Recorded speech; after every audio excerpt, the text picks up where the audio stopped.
đo vẹn nhắm bỏ bó khắp cột kêu hai còn bờ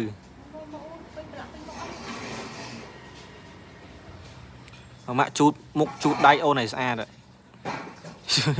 rồi có pe chút chùm đòn đón đo coi này mà anh nhầm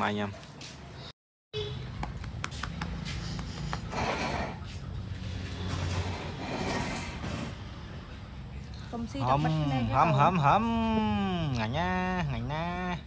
ngay nhé còn bầy hả bây giờ ba sữa ôn ấy ngay nhé chia đấy cạch cò mà map phải chóc ôn chứ đấy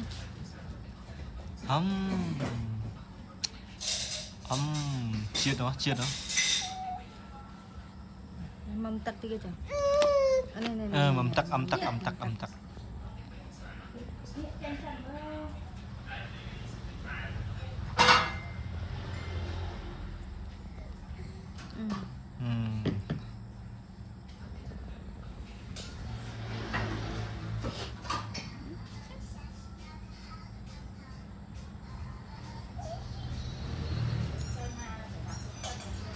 ui khỏa nhằm bỏ cách co đấy nè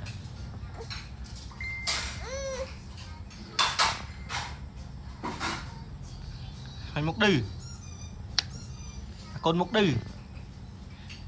mục đư giống đấy lồi hả nà cái ôn năng mến